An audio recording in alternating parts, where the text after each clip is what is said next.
सत्य परिस्थितीचा सविस्तर आढावा।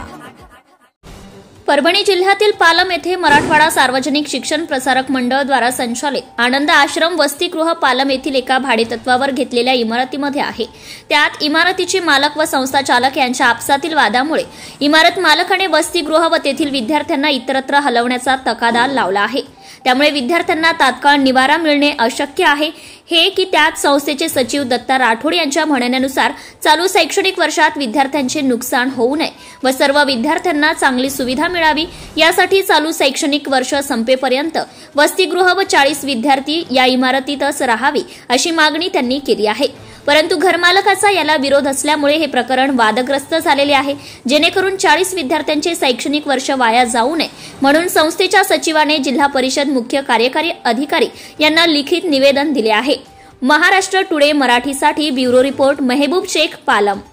मागासवर्गीय विद्यार्थी राहतात, शिक्षण घेतात आणि सर्व सोयी सुविधा आहेत तिथं, परंतु इमारतीच्या ज्या मालकीण आहेत सोबत आणि सचिव आहेत संस्थेचे यांच्या आपसातील वादामुळे हे वाद झालेला आहे की या इमारती म्हणजे ही इमारत सोडावी असा इमारतीच्या ज्या मालकीण आहेत त्यांनी सांगितलेलं आहे। ॲग्रीमेंट झालं नाही आणि सचिवांचं असं म्हणणं आहे की विद्यार्थ्यांचं नुकसान होऊ नये।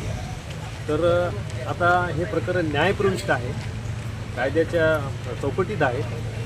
यानंतर पुढे कायदा किंवा न्यायप्रणाली याच्यावर कोणती उपाययोजना करायची महाराष्ट्रापासून राहणार साटोरी मी मागासवर्गीय असल्यामुळे आणि या पालम तालुक्यामध्ये दुसरं मागासवर्गीय वसतिगृह नसल्यामुळे आमच्या विद्यार्थ्यांची सोय असल्यामुळे मी या ठिकाणी 5 विद्यार्थ्यांना ॲडमिशन द्यायला आलो असताना या ठिकाणी वसतिगृह बंद दिसलं। त्यामुळे मला एवढं दुःख होतं आहे की मागासवर्गीय विद्यार्थ्यांनी शिकायचं कुठं, राहायचं कुठं आणि शासनाचं जे धोरण आहे शैक्षणिक वर्षापासून त्यांचा जरी घरगुती वाद असेल आम्हाला देणं गेलं नाही, पण पालक म्हणून मी सांगतो की वसतिगृह हे चालू ठेवलं पाहिजे, अन्यथा शासनानं या वसतिगृह खोलण्यासाठी किंवा चालू ठेवण्यासाठी प्रयत्न करावं आणि न्यायालयीन जो वाद आहे तो त्यांचा वाद मिटेपर्यंत या घरमालकीने हे तुम्हाला सांगतो वसतिगृह मोकळं करून द्यावं एवढीच माझी नम्र विनंती आहे। त्यामुळे आम्हाला इथंच राहावं, तुमचं या शैक्षणिक वर्षाचं नुकसान होऊ नये असं तुमचं म्हणणं आहे। आमच्या शिक्षण वर्षाचं नुकसान होऊ नये त्यामुळे हे वसतिगृह राहावं अशी तुमची इच्छा आहे। म्हणजे एवढ्या वर्ष तुम्ही राहावं अशी तुमची कोणाला विनंती आहे? सरकारला आणि घरमालकांना? दत्तराव राठोड, मी मराठवाडा सार्वजनिक शिक्षण प्रसारक मंडळ चाटोरी या संस्थेचं मी सचिव आहे। ह्या संस्थेअंतर्गत आमचे सगळे 9 युनिट चालतात। त्या युनिटपैकी एक पालम येथे आनंद आश्रम मागासवर्गीय विद्यार्थी वसतिगृह हा वसतिगृह आहे। इथे मागासवर्गीयाचे 40 विद्यार्थी निवासी राहतात। त्यांचं राहणं खाणं सगळी सोय ही आम्ही वसतिगृहातर्फे आम्ही करतो सगळं। आणि प्रकरण असं आहे की ही बिल्डिंग उषाताई कांतराव चव्हाण यांच्या नावानं आहे, यांच्याकडून आम्ही भाड्यानं घेतलेली आहे। आमचं हे फॅमिलीमधलेच आहेत, हे दुसरे बाहेरचे नाही आहेत, पण आमचा आता फॅमिली वाद निर्माण झाल्यामुळं सदरील प्रकरणे न्यायालयीन प्रविष्ट आहे, आता सध्या चालू आहे। पण आज रोजी ही बाई आता काल 16 तारखेपासून सगळ्या शाळा वसतिगृह चालू झालेले आहेत आणि काल परवापासून सदरील घरमालक हे आम्हाला येऊन खूप त्रास देत आहेत की तुम्ही आताच्या त्या हे घर खाली करा, या मुलांना हे तुमचं सामान सगळं बाहेर काढा। की ह्या वसतिगृहामध्ये सगळं शासकीय रेकॉर्ड आहेत, सगळं कॉट आहेत, पलंग आहेत, सगळ्या मुलांच्या सुविधेचं सर्व सामान आहे। आणि आज रोजी आम्हाला एवढी मोठी जागा ह्या पालममध्ये कुठं मिळणार नाही, म्हणून तुमचं म्हणणं काय? आम्ही घरमालकाला सांगितलं की बाबा आम्हाला कमीत कमी एवढं शैक्षणिक वर्ष तू संधी दे, आम्ही तुला ॲग्रीमेंट करून देऊ, आणखी परत तुला महिन्याच्या महिन्याला भाडं देऊ बिल्डिंगचं, आणि 1 वर्षामध्ये आम्ही ही बिल्डिंग सोडून आणि दुसरीकडे आम्ही शिफ्ट करू। आम्ही त्यांना विनंतीपूर्वक सांगतोय, आम्ही PSI समोर पोलीस स्टेशनला देखील त्यांना विनंती केली जाऊन की बाबा आम्हाला एवढं सहकार्य करा, कारण तात्काळ आम्ही हे एवढं व्यवस्था करू शकत नाही। म्हणून आमची एवढी शेवटची एक विनंती आहे की आम्हाला एवढं शैक्षणिक वर्ष त्या मालकांनी द्यावं आणि आम्ही त्यांना ॲग्रीमेंट करून देऊ आणि वर्ष संपल्यानंतर आम्ही सौखुशीने न्यायालयीन प्रकरण आमच्याकडून नाही लागलं तरी आम्ही त्यांना सोडून देऊ, काही अडचण नाही. माझं एवढं म्हणणं आहे. पालम तालुक्यात सध्या आम्ही उभा आहोत.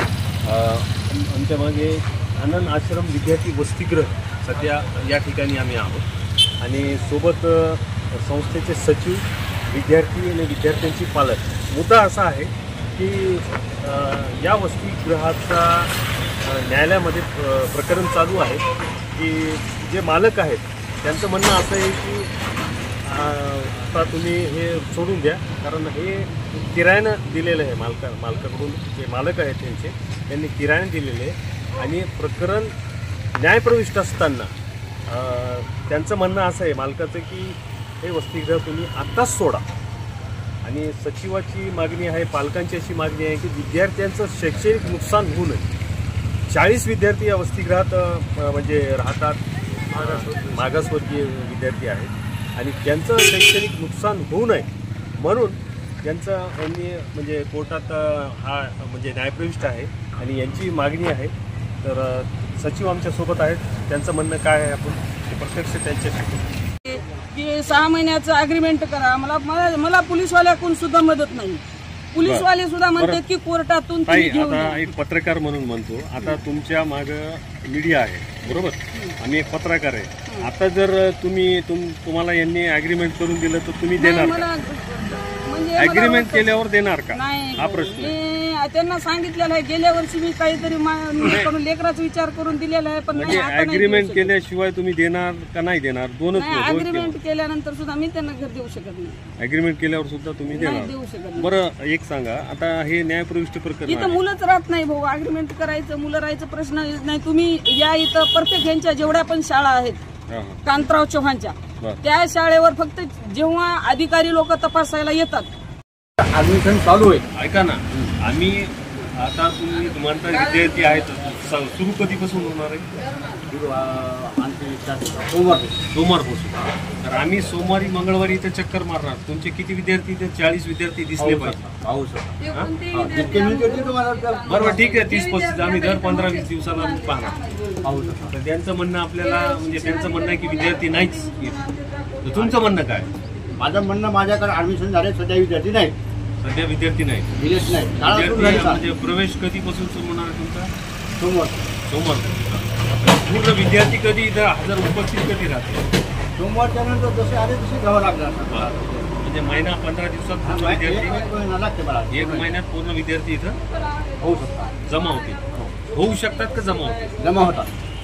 म्हणजे ऑलरेडी इथं प्रवेश आहे विद्यार्थ्यांचा. आज 20 विद्यार्थ्यांचा प्रवेश झालेला आहे. झालेला आहे. 13 जून पासून.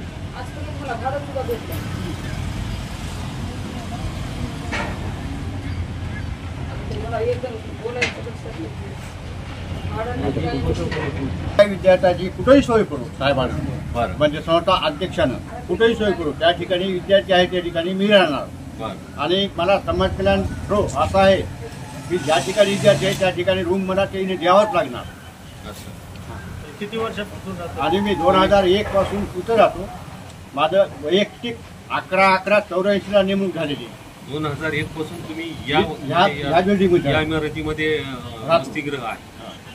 2001 पासून म्हणजे जवळपास 24 वर्ष झाले. 24 वर्ष. बांधकाम माझ्याच हातावर झालेलं. बांधकाम सुद्धा मी स्वतः थांबून करून घेतलेलं. बांधकाम कोणी केलं? कांतराव चव्हाण चक्कर मारित होते. हे बाकीचं जे का आहे ते दिलं माहिती, त्याचं वैयक्तिक का आहे ते दिलं माहिती. आपण कशामध्ये पडणार? Subscribe now and press the bell icon. Never miss an update.